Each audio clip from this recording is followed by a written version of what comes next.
Thank you very much for being a guest today. Thank So, back in January, after Trump became president, I was kind of furious when Google changed the name of the Gulf of Mexico to the Gulf of America. And as a sort of form of protest, I sort of got a new default browser on my phone. Uh, but that was about as much as I could do because I realized I was so dependent on Google Workspace and everything like that.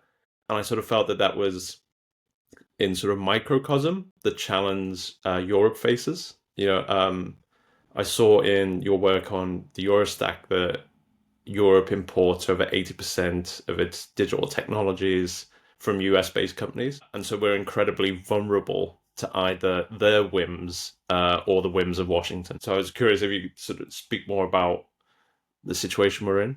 you. In the last 4 or 5 years, Europe has invested an enormous amount of energy, I should say, wasted an enormous amount of energy trying to delude itself.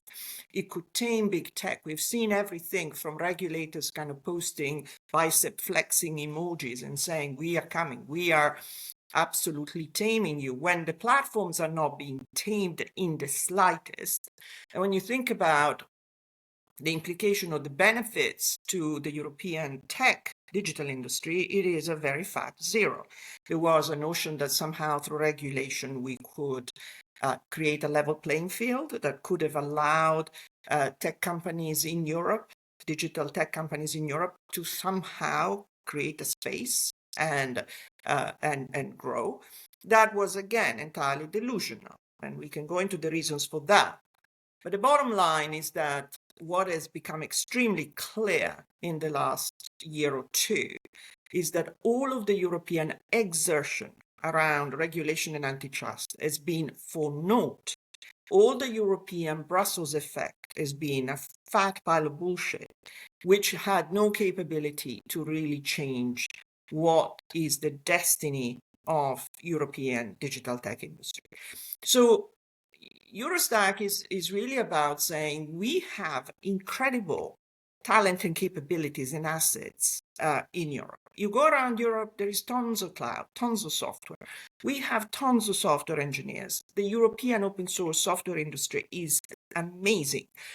And yet, somehow, in the space of 20 years, we went from being pioneers and at the forefront of technology in Europe to curl up in a ball and rolling under the sofa. How did this happen to us? And there's a host of reasons. Of course, the digital companies are very good at what they do. I used to advise them. And again, we can discuss how they did it, but it was certainly because they're very effective. They're very effective technologically and at marketing. And Europe has certainly shrunk and not responded to this in ways that I find very disappointing and disturbing. And for anyone going around asking European businesses, but where have you been? You know, why haven't you actually made an effort? It's all good to say, oh, because they what? They are good. No one questions that. I used to work for them and they are very good. But does that mean we are giving up? In what world does Europe, a continent of 450 million people, 100 million more than Americans, with enormous capability, a rich continent, gives up? And you know, we have a syndrome, which is bystanderism, which is blame everyone else, which is blame Brussels, blame the regulators. We want things served up on a plate. The institutions aren't doing enough. But what are you doing exactly? So you talk to the CEO of a Swedish cloud business, 1,000 employees, nice business. Why haven't you grown further? Answer: I have a very nice house in Stockholm. I have a nice holiday home. I have a condo in Miami. You know, I haven't tried much harder because that was good enough. This is the problem in Europe. We are not hungry enough. We haven't responded to it. And the result is that we had a digital colony. But I don't think it's on them. it's on us. Of course, some of the techniques that they use in marketing are a little aggressive. They are predatory to some extent, and I recognize that. But it's on us. Where were we in the last 15 years? So Eurostack is about creating this kind of momentum in a changed geopolitical situation in which we certainly can no longer rely on these companies as dependents. We need to just do more to look after our own interest and create more resilience and less dependency. I mean, there is, I've been talking about this for a long time, but it's in the news actually this week. The International Criminal Court in The Hague, which is one pillar of our democracy, has been declared an outlaw agency by Donald Trump through an executive order. They have all of their data and their code in Microsoft servers. Now, we had the visit of the president of Microsoft trying to convince Europe that they would look after their client and their priorities their client, and they would, if necessary, sue the Trump administration. But this is completely not credible. And we know, in fact, that the president of the court had his Microsoft email turned off. Whatever his personal circumstances, we are in a situation in which if the US administration tells Microsoft or Google or AWS to do something, well, they will. So we have dependencies that are unacceptable. The kind of things we'd like to happen are things like procurement. This is an enormous issue, which where Europe is again sort of somehow shooting itself in the foot the whole time and not helping itself. So Americans have got by Americans since 1933. Chinese have got by Chinese. And we have by everyone. Anyone you fancy, you can go and buy from them. As a result, we have no ability to direct demand to European suppliers. And I don't suggest we should be autarkic or just protectionist. This isn't about reserving the European market 100% to Europeans. It is about preserving some space. So maybe 30% of the spend should be to European suppliers, just because they that way have a foot in the door. Something I've skirted the edges of on the show is sort of the return of political economy. Back in March, when I talked to Cachibago, we sort of talked about how after the end of the Cold War, political economy kind of fell out of fashion because basically there was one political economy that sort of came to dominance and there wasn't really need to think more deeply about it. So I was really struck listening to a podcast you did a few months ago where you were talking about a similar point about thinking about competition and antitrust, about how they sort of became divorced from wider policy and politics, and how that sort of contributed to the situation we're in now. Well, this is an interesting, slightly distinct conversation because that's where I wear my hat as an antitrust expert. Everything we've been talking about until now is more, if you like, a result of where I got to as an antitrust practitioner and expert with the direct experience of being involved in antitrust cases, in regulatory cases, and seeing how little they do and how well the companies effectively do in circumventing them. But it's not just a matter of circumventing, and I'll finish on this topic. The regulation is incapable of dispersing power. And this is where we go into the political economy discussion. What exactly is the problem we have with some of these platforms? It is, I think, self-evidently that they wield an enormous amount of power.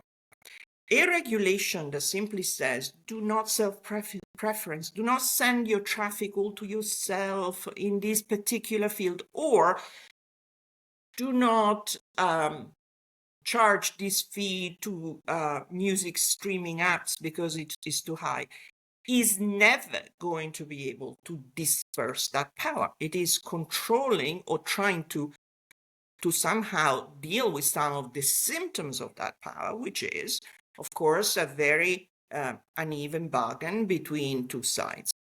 Even an uneven, because of course I have sympathy also for platforms who say, look, I need to make some money here, and I don't agree with Mr. Eck or Mr. Sweeney that they should get carriage on my platform for free. That is a separate discussion. But there is, I think, a big issue in our society, which is certainly these platforms wield an enormous amount of power. Is the toolbox that we have capable of dealing with it?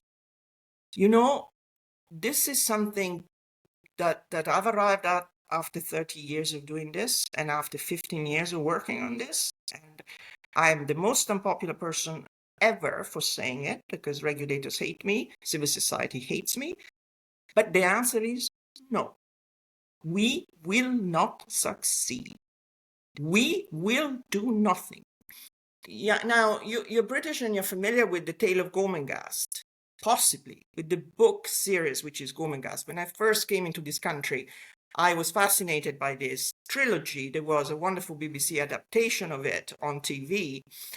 And The Tale of Gormenghast is about this imaginary castle that's up in some sort of imaginary land, and there is his lordship and his ladyship and this very very unusual court, and they have at the bottom of the castle this bunch of peasants, so known as the wood carvers, who constantly scratch at the door of the castle and say, "Let us in, let us in."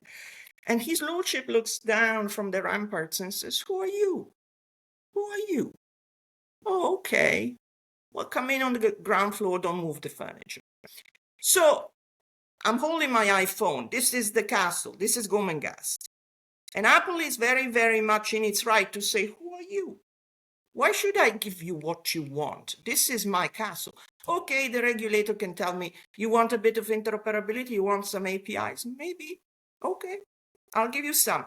And then we get into this kind of situation in which Apple feels these regulators are interfering with product design. Why should I actually give in on this? This is a product with integrity. And so there is this continuous minuetto, this dance in which, you have Apple engineers who are 5 times smarter than the commission going in and saying, "What do you want? What can we do for you?" And the commission isn't very clear. Oh, it's got Spotify or Daniel's or Sweeney talking to the. But I mean, this isn't going to work. This is going to do nothing.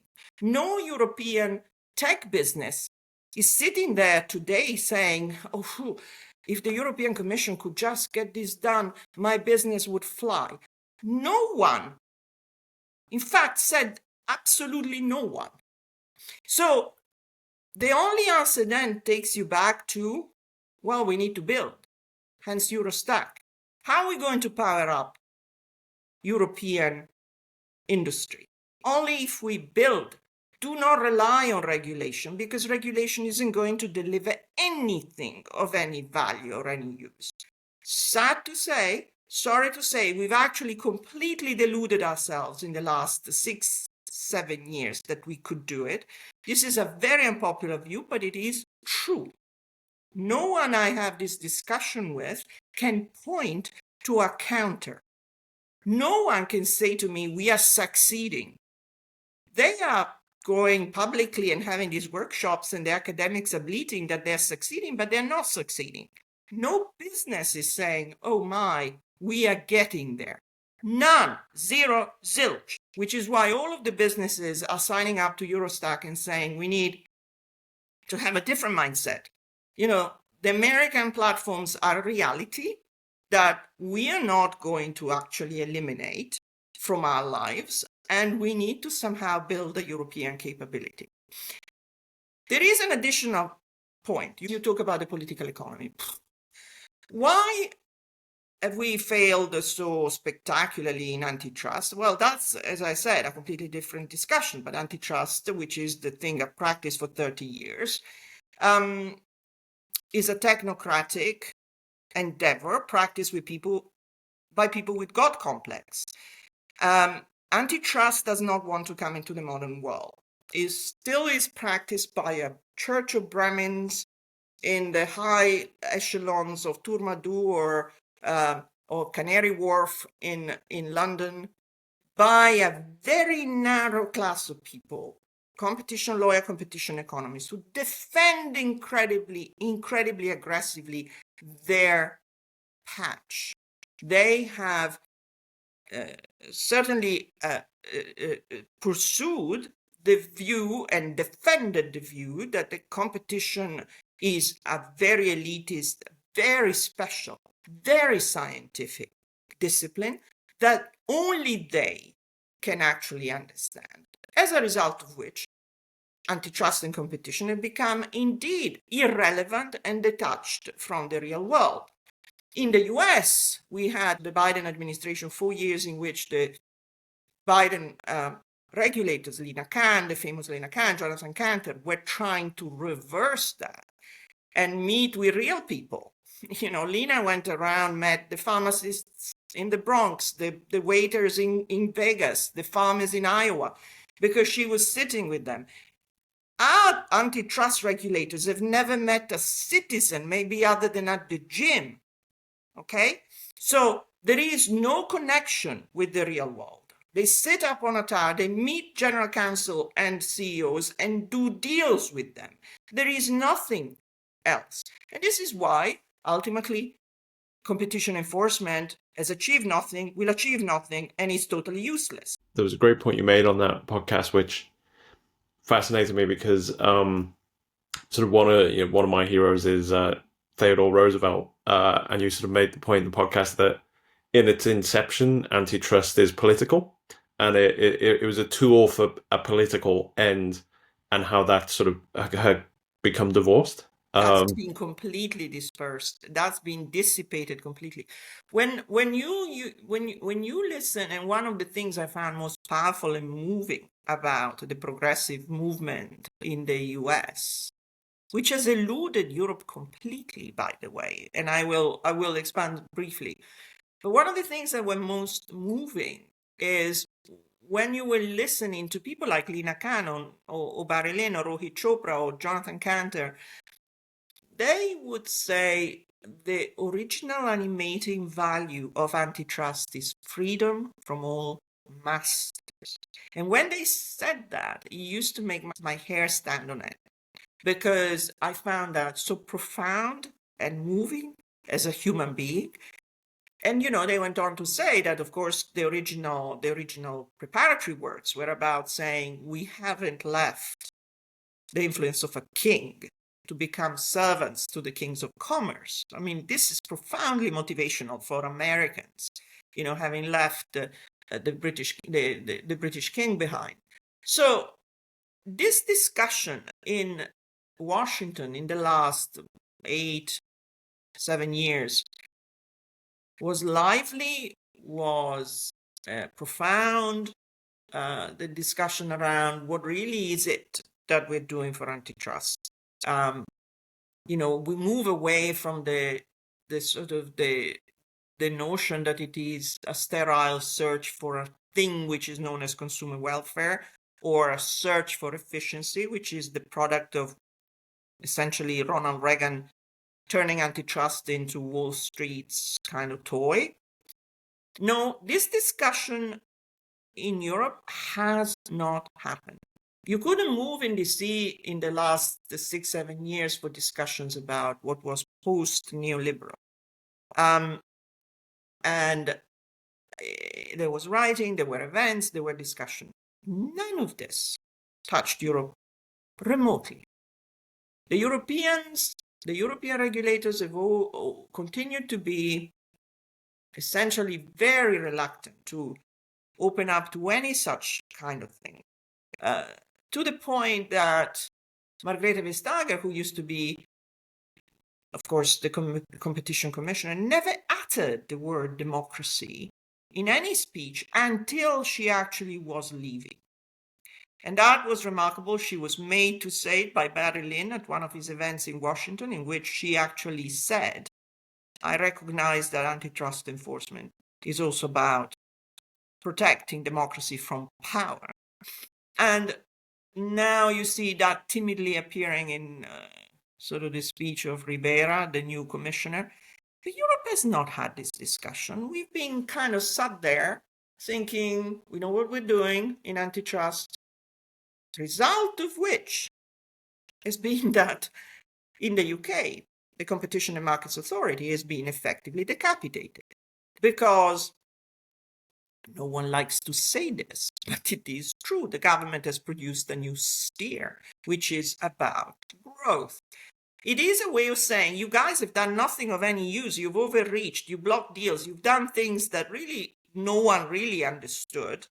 And you were preening yourself because there was a period when the UK government was busy with Brexit, in which the CMA was preening itself to be like, one of the top agencies, top enforcers against the platforms. Great. But how has it in any way transformed into a drive towards equitable growth, which is what it should be? And when you mention this to competition regulator, you are a pariah because they don't want to hear this. They say, Cristina, you're such a radical. We do competition over here, and competition drives innovation, and innovation drives growth. Pray tell, how? Where is the evidence you're doing anything actually useful? Why don't you engage in a proactive way with the question of how can we, competition regulator, actually support the Draghi mission, which is we need to create equitable growth in Europe. You know what the competition regulator tell you if you ask this question? I had one at my conference 2 years ago. He said, Cristina, relative to the big issues of our time, competition is just a side dish. You are saying that you yourself are a side dish. You have no contribution to make to the well-being of European citizens other than, well, we pursue competition and that's in a value in and of itself. Why don't you interrogate yourself and ask, how exactly does this actually improve the lot of normal people? Because to do a deal with company X on a merger and ask them to divest this division, okay, but it's beyond that. We are in a world in which we have enormous shift in trade pattern, in competitive advantages. And we're sitting at our kind of doing the same cookie-cutter things that we've done for the last 30 years, asking the same question, what's the relevant market and what's the market share? There is no interrogation, no intellectual search. At least in the US, there was an intellectual search that was, how can we actually restore the original animating values that were about freedom from all masters, freedom from the masters of commerce? How can we induce fairness for people? Oh, but no, in Europe, fairness doesn't have to do with antitrust, you see, because we do efficiency. Or, fairness, we do consumer welfare, not quite. What is fairness? You can't define it. So let's have a workshop and invite Toulouse economists to chit-chat for another half a day. This is Europe. We talk to death and do nothing. To bring that sort of back to Eurostack, I feel like when it comes to industrial policy, governments find it easier to sort of work top down and pick a winner. So whether it's a Google or an OpenAI or a Mistral, they'll sort of choose one and work down from there. But a point that Katja made the other month is that the goal shouldn't be to create or to build a European Google, but to create an environment where there are lots of companies offering Google-like services that people can choose from. And so I'm curious about how would you best create that environment? So that's really the question. I mean, first of all, we are not about to create another Google. We can't and we won't. So let's just put aside that kind of consideration because we are not going to.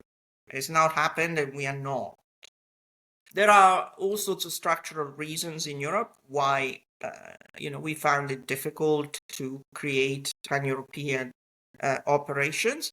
That said, and this is one of the things I keep pointing out, American companies who came to Europe didn't seem to be particularly hampered by the fragmentation. Amazon kind of established their headquarters in Germany in 2005, whenever it was, and rolled. They established operation in the UK, in France, in Italy.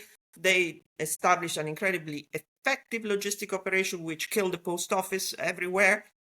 And did they kind of feel hampered by the fact that, oh, we don't have the single market yet? You know, that's one of the other excuses we hear the whole time. Of course, it's an impediment. Of course, it's a barrier. It's not beyond the will of man to do that. So when it comes to creating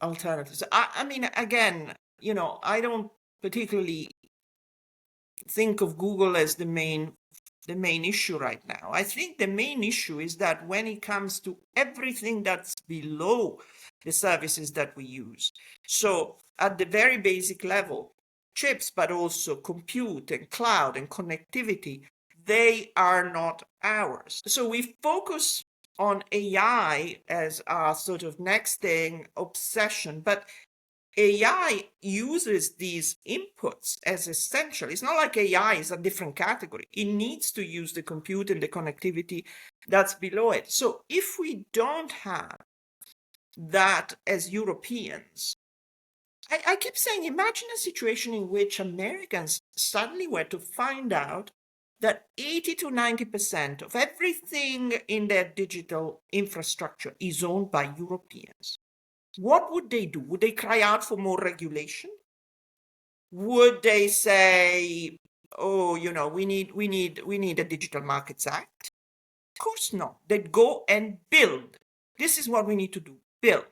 So building is not necessarily just a function of industrial policy. I abhor the idea that the Commission centrally will plan, or central governments will plan the future of the European tech industry.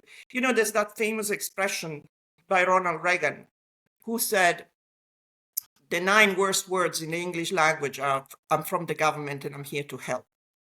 I think that for European tech people, the 9 worst words in the English language are, I can introduce you to someone from DG Connect. So the notion that somehow inside the Commission you're going to have a unit with 200 billion who is going to disperse money helicopter style, as it is doing already in all sorts of things, and that is going to be our future, is terrifying.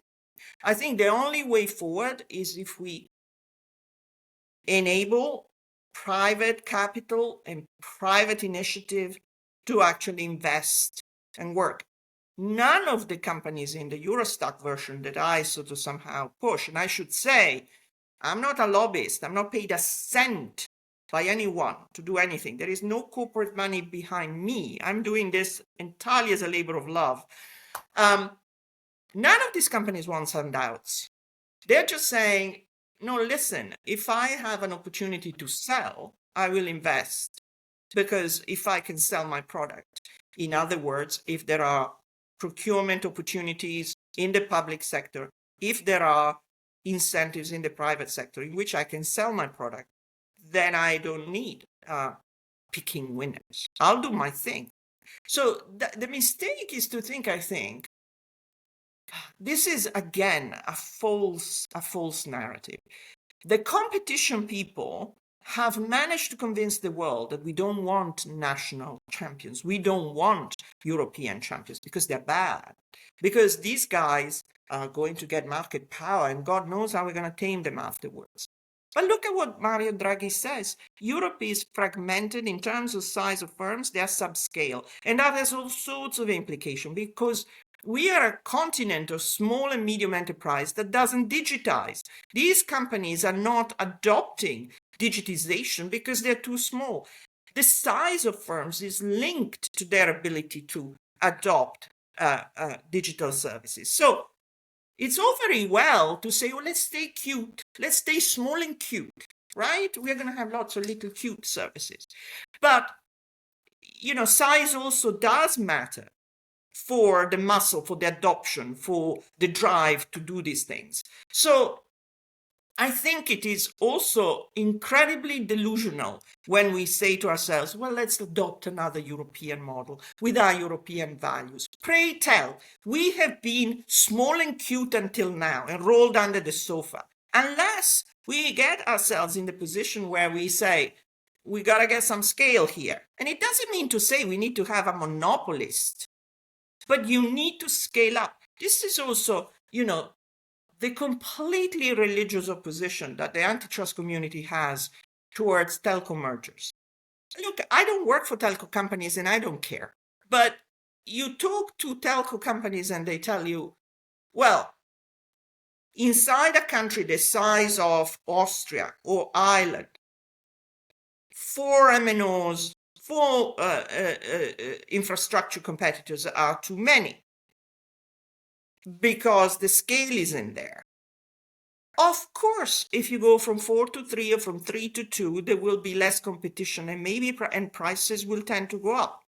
But the European competition community is absolutely up in arms against the Vodafone 3 merger in the UK, in which I think reasonably actually, the UK has basically said, well, let's see, right? You need to commit to making these investments and, but you can't check them, you can't control them. Maybe, but we got to think of something a little bit novel and different and experiment with things other than having religion all the time. So if you're thinking of a country like Ireland, when there is Dublin and the sheep, do you need 4 operators? If you think of a country like Austria, where there is Vienna and the mountains, how many individual asset-based operators do you need? But we continue to say, but markets are national. So yes, of course, if you do an antitrust analysis, of course markets are national because nobody's going to buy their mobile service across the border. Of course they are. But can we not be a little bit more willing to experiment in a world where Europe is sinking and we need investment? So the best definition of strategy I've come across is from a current military thinker called B.A. Freeman. And he sort of said strategy is a framework for achieving strategic effects and strengthening centers of gravity.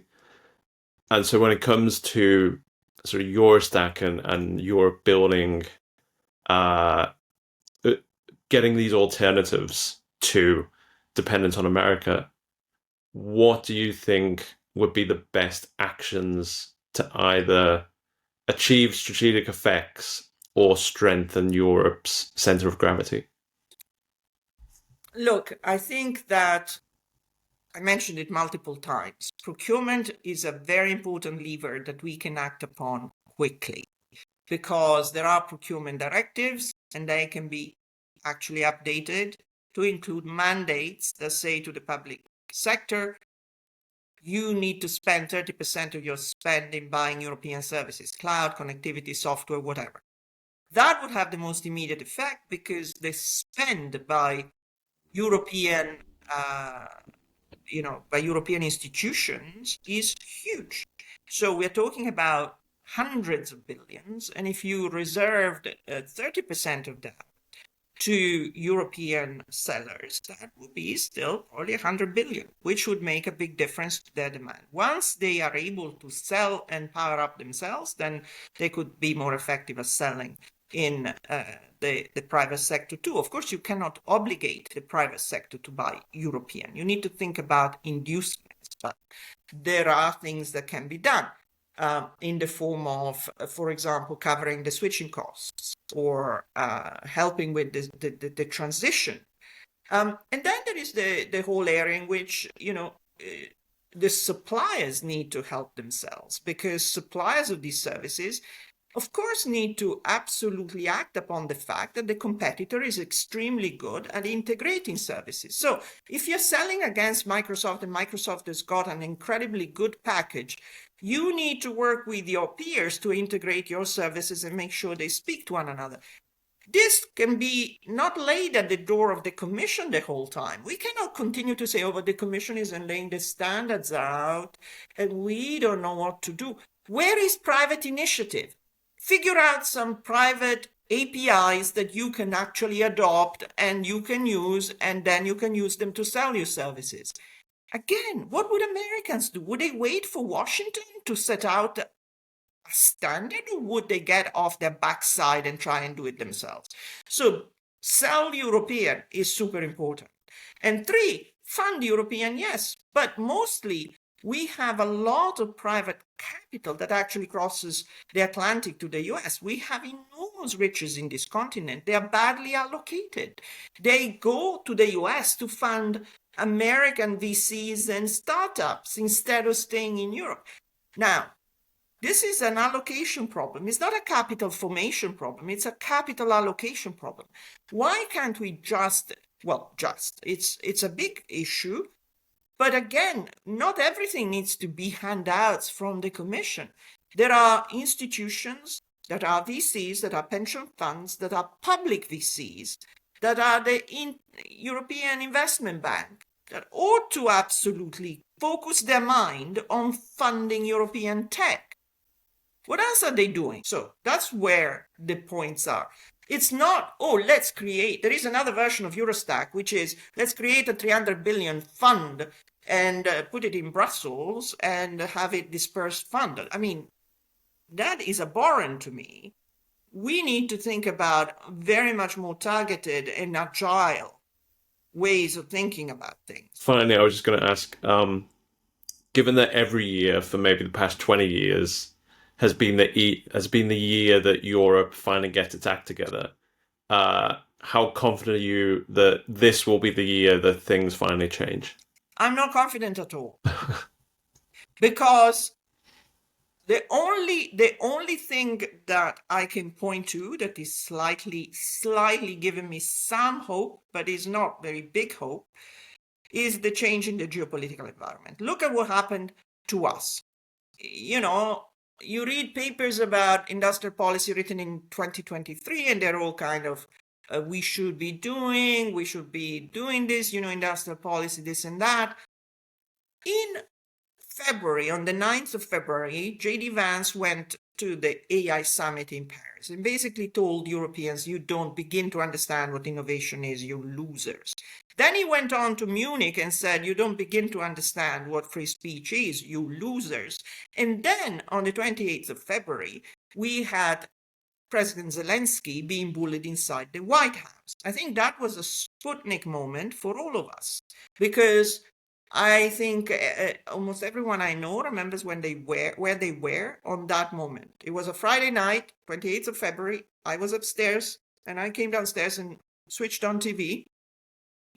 And there he was, being effectively roughed up in the White House by the Americans. And what was the Sputnik moment there was that I think all of us in Europe who were watching that realized what we were watching. I mean, I think there was a moment of, hard stop in which we were basically realizing that we were being defenestrated. We were being thrown overboard. That moment was when Europe was thrown overboard, when America was saying to us, look, we don't care about it. And I remember that night texting friends in Berlin and in Paris and saying, what if we just watched? That was so upsetting. And then texting friends in DC, and both Democrats and Republicans saying to me, and I was like, we've watched a terrible scene in the White House. Democrats were saying to me, Cristina, grow up. You guys have been infantilized by the notion that we Americans are going to come and save you every single time. Sort your own stuff out. We owe you nothing. I mean, this is a characterization that's too stark, but that's the sentiment. And it's not just the MAGA or the America First people, it's also the Democrats. Exactly why haven't we got a defense worth its salt? Well, why have we got the digital platforms that are dominating Europe?